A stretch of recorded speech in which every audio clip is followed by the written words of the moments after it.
Now, in my last video on how to build the perfect diet, I got a ton of questions on fiber intake, largely because I'm not entirely convinced that fiber is all that beneficial for us, and on the contrary, might actually have some significant side effects. And so in this video, what I want to do is clarify my thoughts, my somewhat contrarian thoughts on fiber intake, as well as dive into whole grains. And so let's go ahead and dive in. Now, the three most common claims in regards to the benefits of fiber intake are: one, that it's beneficial for gut health; two, that it's beneficial for heart health; and then the third benefit that's often cited is that it is beneficial for blood glucose regulation. So what I want to do is essentially just dive into and dissect all three of these health claims, starting with the effects that fiber might have on gut health. Now, to be honest, the whole fiber for gut health narrative has always rubbed me the wrong way, and the reason for this is that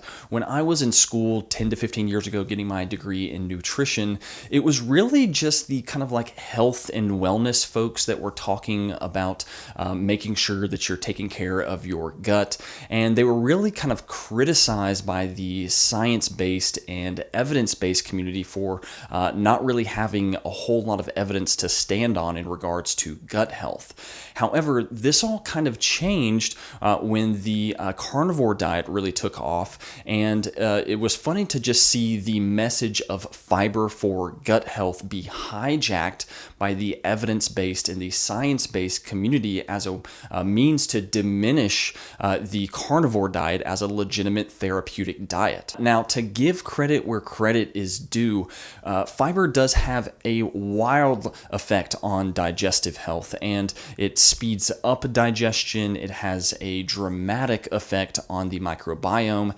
However, I'm not entirely convinced that these are all positive changes to gut health. Now, the first reason for this is that it's fairly well established that fiber actually increases the rate at which your digestive tract pushes the food through the digestive tract. And in some instances, this might actually be a good thing. For instance, if you're someone who is obese, preventing the absorption and slowing the absorption of fats, proteins, and carbohydrates throughout the digestive tract may actually provide some benefit in reducing the amount of calories that are actually being absorbed.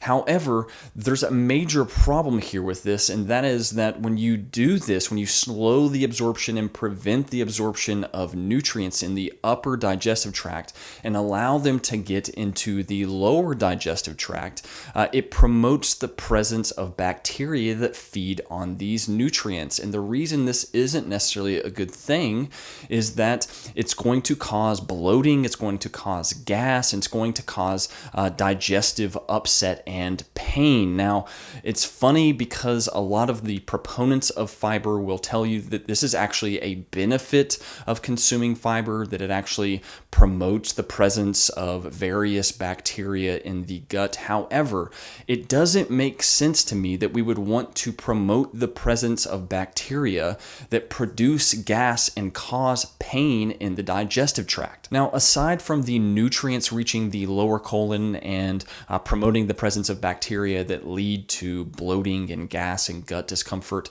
the actual presence of fiber itself also promotes this. Because fiber cannot be digested, it requires the presence of bacteria in order to at least partially digest the fiber that is in the gut. And these types of bacteria, again, because they are utilizing fermentation, will produce gas, which causes bloating and causes digestive upset. Now, again, the proponents of fiber would say that this is a positive thing because fiber can't be digested. It promotes a more diverse microbiome. But again, this doesn't necessarily mean that this is beneficial for us as humans. It just means that it's beneficial for the bacteria that's there.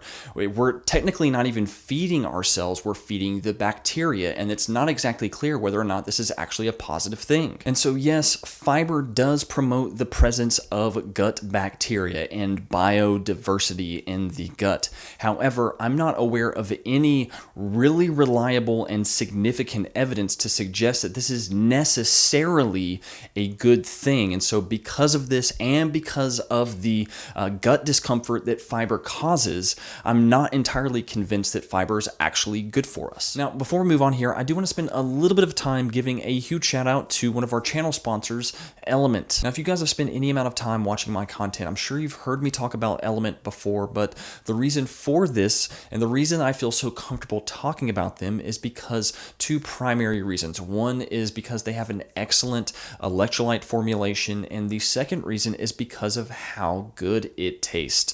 Now, I've tried a ton of different electrolyte drinks that are on the market, and Element head and shoulders by far is the best tasting one on the market, and it doesn't hurt that they have an excellent formulation. So if you're interested in trying Element, make sure to check out the link down below or go to drinkelement.com/nutritionlibrary in order to get a free sample pack with any purchase. Now, the second most common claim in regards to fiber and its effects on health parameters is that it's beneficial for heart health. And to be honest, again, there is a fair amount of evidence to suggest that fiber can reduce cholesterol, it can reduce blood pressure, reduce blood lipids, as well as blood sugar. And so again, there's a good amount of evidence to suggest that it is healthy for heart health. If you are obese, the vast majority of research in regards to fiber and heart health have all been done on people that are completely unhealthy, people that are obese, people that have high blood pressure, people that have high cholesterol because of their obesity, and people that have high blood sugar, again, because of their obesity. And there is little to no evidence to suggest that these would actually be positive effects in individuals that are already healthy and active. Now, the effects that fiber have on these various markers of heart health are probably from a whole host of mechanisms of action. However, the biggest point here is that it's not exactly clear whether or not these would actually be good things to do in someone who already has healthy blood sugar, healthy blood pressure, healthy cholesterol levels, and healthy blood lipids. And then when you couple that with the fact that fiber decreases the absorption of nutrients, and not just proteins, fats, and carbohydrates, but also minerals, and also causes gut discomfort, and is also associated with a reduction in testosterone, an increase in sex hormone binding globulin, I just don't think that the benefits, the clear benefits of fiber outweigh all of these negative side effects. Yes, in certain situations where you're trying to lose weight, fiber might be helpful in order to slow the absorption of nutrients and kind of like promote satiety so that you consume less calories. But I would still even argue that a better method would just be to simply eat more protein and eat a more nutrient-dense diet to suppress your appetite. And so I really just don't see a very practical use case for high fiber intake. And this is really why I don't like to typically recommend whole grains as well. Now, people are always super surprised that I'm not a fan of whole grains. They're always surprised that I recommend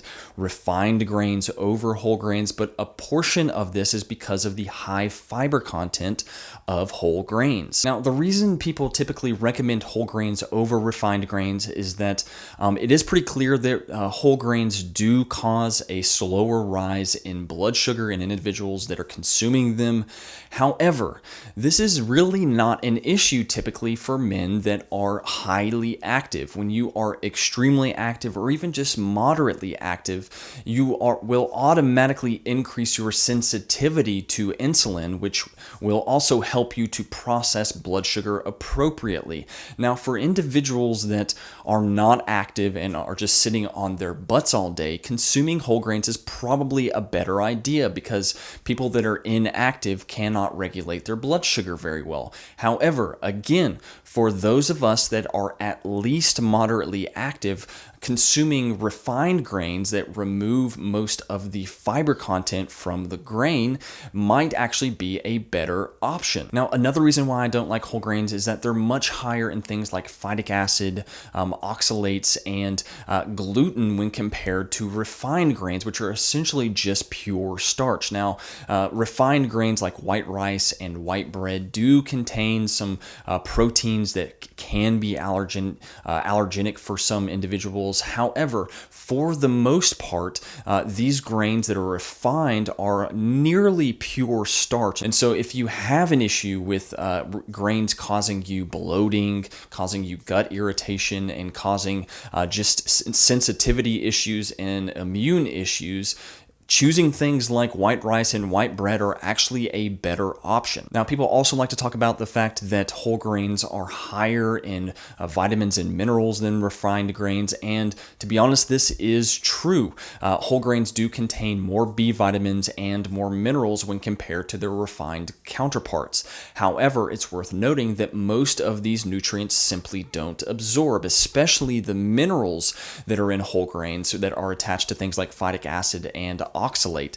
They just simply do not absorb. Humans lack the enzymes required to cleave these minerals from these other molecules, and so it's really not a practical source of these minerals. And so when it comes to the B vitamins that are in whole grains, I would make the argument that as long as you're getting your B vitamins from other sources, namely meat, eggs, and dairy, you don't need the B vitamins that are found in whole grains. And so because of this, I think it's far more practical to just simply consume refined grains. Now, people always get up in arms when you recommend refined grains because we've been taught for so long that refined foods are so bad for us. However, it's also worth noting that humans have always refined foods. We always go the extra step of taking plant matter and cooking it, sprouting it, soaking it, stripping it of its fiber in order to make it more easily digestible. This is something that humans have always done, and so processing food